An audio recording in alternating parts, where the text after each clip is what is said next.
Pondo ng Pinoy, Diocese of Libmanan, St. James the Apostle Cathedral Paris, Libmanan, Camarines Sur.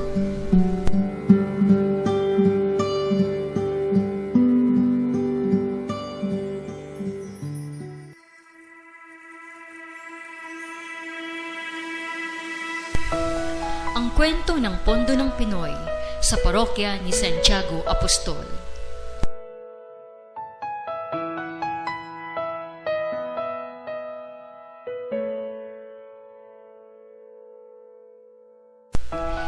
The greatest gift of God has given to human is life.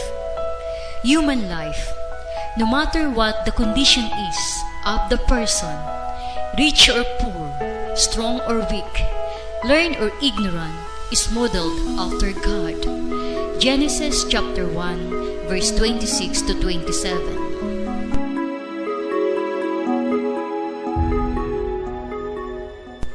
Sa aming parokya, ang Pondo ng Pinoy ay maihahalin tulad sa sinapupunan ng isang ina.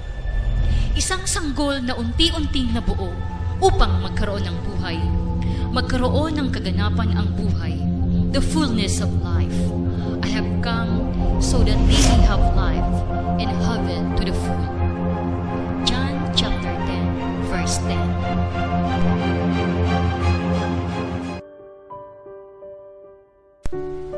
Buwan ng Hulyo, Hulyo 12, 2012, nagkaroon ng diocesan luncheon na kung saan ginanap sa parokya ni Santiago Apostol.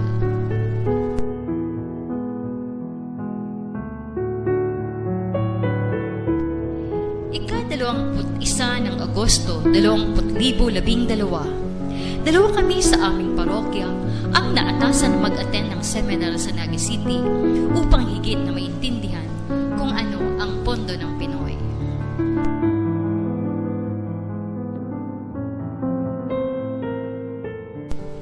Buwan ng Setyembre, unti-unting ipinakilala sa mga parishioner ang Pondo ng Pinoy, kasabay sa pagbisita ni Inang Peña Francia sa 27 barangay na sakop ng aming parokya.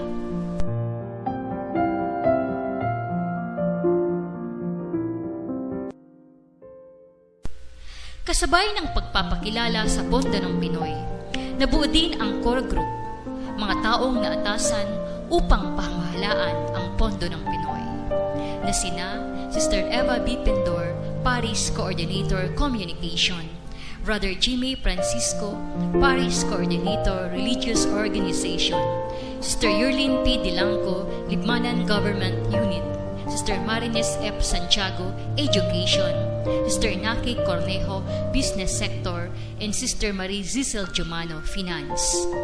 Sila ang mga taong itinalaga upang mag-attend ng district seminar na ginanap sa St. Bernardine Siena Paris, Cabusao.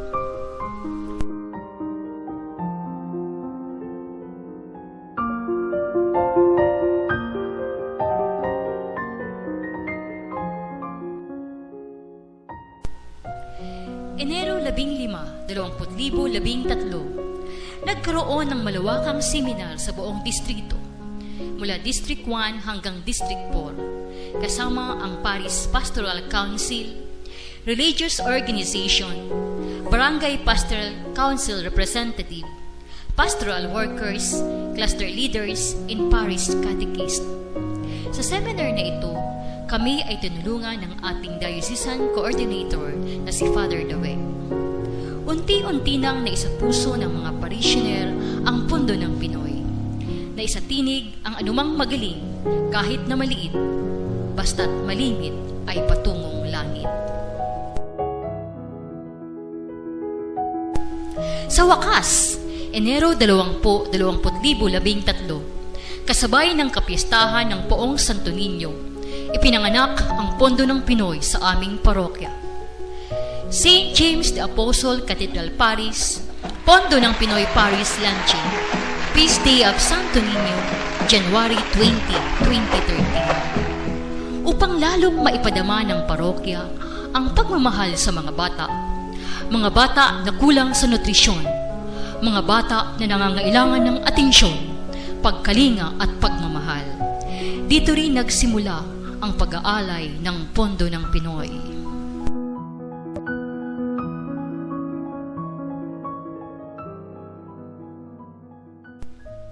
Pebrero 2013, nagsimula ang feeding milk program sa aming parokya sa 27 barangay sa tulong ni Ma'am Joy Guerrero ng Caritas Libmanan, volunteer health workers in cluster leaders.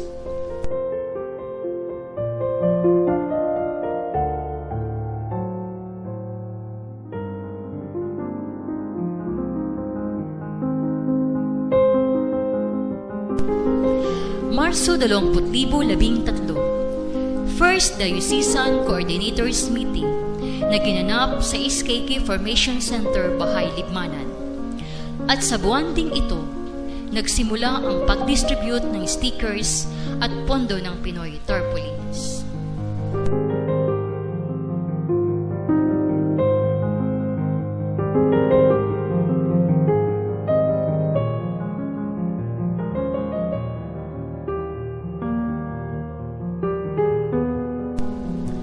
Ulat ng parokya ni Santiago Apostol. Promotion. Isa sa mga paraan ng parokya upang maipakilala ang Pondo ng Pinoy. Una, ang paglagay ng bulletin board sa parish office upang maipaalam sa parishioner ang mga nangyayaring kaganapan sa programa ng Pondo ng Pinoy. Hindi lamang sa parokya, pati na sa buong diocese.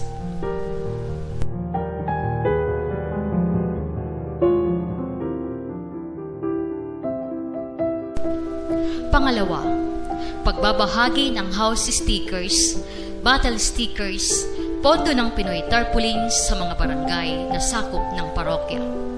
Nakalagak ang mga tarpaulins sa barangay chapel, schools, munisipyo, RHU at iba pang business establishment. Ang battle stickers ay may code number.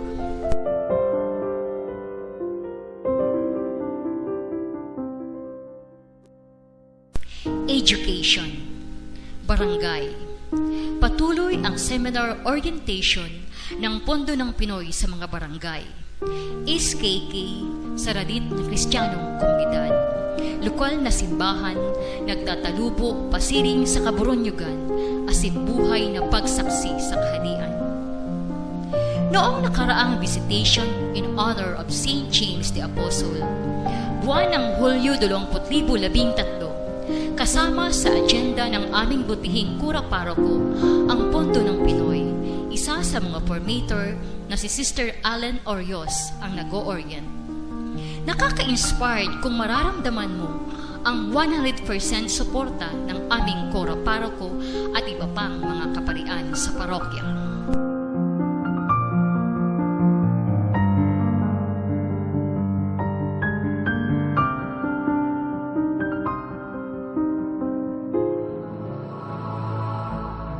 Libmanan Government Sector. Hulyo 5, 2013, nagkaroon ng launching sa Libmanan Government Sector sa munisipyo ng Libmanan, Camarines Sur. Isinabay sa First Friday Mass na kung saan si Reverendo Padre Alfred Baisa ang Mass celebrant. Napakaganda ng humiliya ni Father Alfred kung sa pagkain, completos ricados, mula sa unang pagbasa na kung saan nagmula si Kristo. Pangalawang pagbasa, gospel, at ang panghimagas ay kung ano ang Pondo ng Pinoy. Maraming empleyado ang nangdoon at si Vice Mayor Romuel Bulaong. Nagkaroon din ng distribution of Pondo ng Pinoy Battle sa buong establishmento na kung saan pamumunuan ni Municipal Administrator Rudy Ruiz. Mayroon ding 2 volunteer employees, Ma'am Erlina Mayhay, Head ng Personal Department, at Ma'am Joanne Roldan, Accounting Department.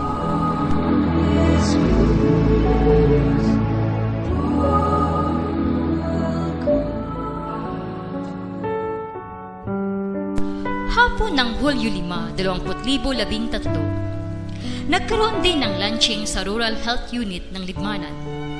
Sa tulong ni Reverendo Padre Gerard Bobes, matagumpay naming naipaliwanag ang Pondo ng Pinoy sa mga empleyado, midwife, nurses na isinabay sa First Friday Mass.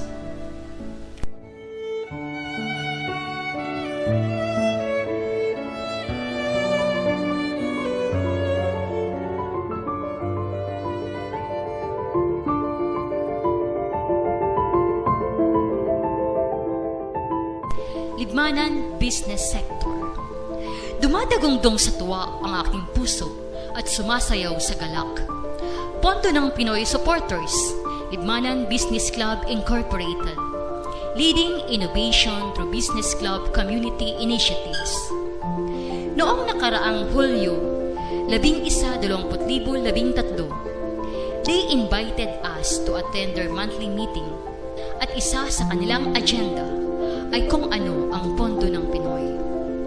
Nandoon din ang ina ng ating bayan na si Mayor Marilyn Jimenez, Police Superintendent Romeo L. Pellionar, OIC of Libmanan Police Station, at si Sir Sunny Orsoa, Head ng Libmanan Fire Station. Sa gabing yun, nabuksan din ang aming puso't isipan, hindi lamang sa nagdala kami ng magandang balita sa kanila, na ang Pondo ng Pinoy, pag-ibig ng Panginoon, pag-asa ng Pilipino. Kami rin ay nabulat sa napakaraming issues ng ating bayang Libmanan. Dalawa kami ni Hermana Cecil Jumano na nagpaliwanag ng Pondo ng Pinoy at may natutunan ng gabing yaon.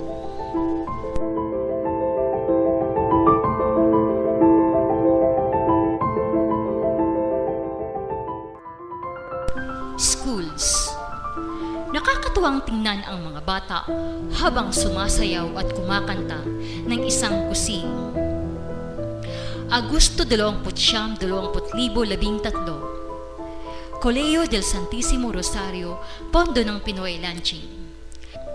Sa tulong ni Reverendo Padre Roland Sullivan, instant na naatasan ni Father June tumulong sa amin upang ipaliwanag sa mga mag-aaral kung paano sila makakatulong sa mga nangangailangan sa paraan na maliit lamang na kapag naipon ay maraming matutulungan. Nagkaroon ng maikling programa, inhiwalay ang high school sa elementarya, at sa tulong ni SSG President Maynard Cornejo at mga estudyanteng kanyang kasamahan, teachers, PNP Pondo ng Pinoy Volunteers in Core Group Sister Naki Cornejo, naging matagumpay ang launching. Hari naway maisaisip at maisapuso ng mga bata ang kanilang natutunan sa Pondo ng Pinoy. Anumang magaling, kahit na maliit, basta't malimit ay patungong langit.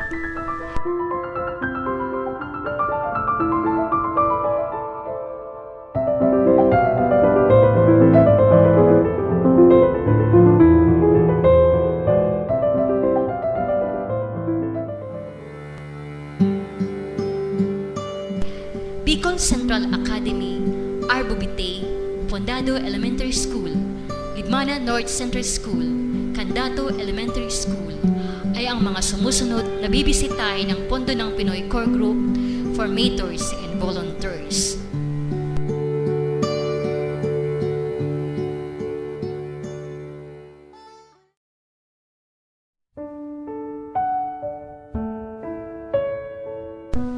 Gathering of the Crumbs. Patuloy ang Pondo ng Pinoy offering every fourth Sunday of the month in all Sunday Masses. May mga sektor at individual na kung hindi na i-offer ang Pondo ng Pinoy offering, binibigay kay Sister Allen Orios, Brother John Floresca, Sister Belen Vicinio sa opisina. Gathering of the Crumbs from SKK Barangays, Libmanan Government Sector, Libmanan Business Club and School.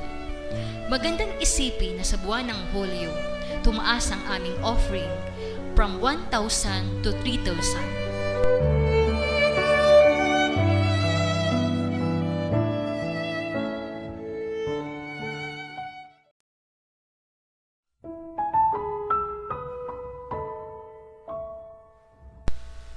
Distribution of the crumbs, feeding malnourished children.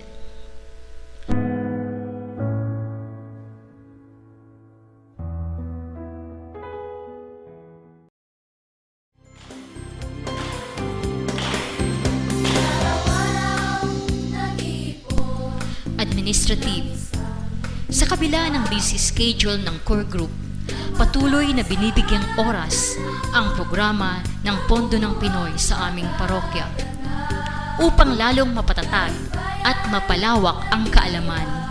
May mga formators na siyang pumupunta sa barangay visitation kapag kasama ang Pondo ng Pinoy sa programa. Sina Sister Ining Dorante, Sister Glo Barameda, Sister Biol Santiago, and Sister Allen Orios. May mga Pondo ng Pinoy Paris volunteers din na tumutulong sa pagbilang ng crumbs or offering na sina Sister Benny Campos, Sister Risa Nasidal, Sister Salvi Alcantara, Sister Cecilia Haison, and Brother Jason de los Santos, at iba pang mga kasamahan. Kasabay sa pagbilang ng offering, ang usaping Pondo ng Pinoy o meeting every fourth Sunday of the month.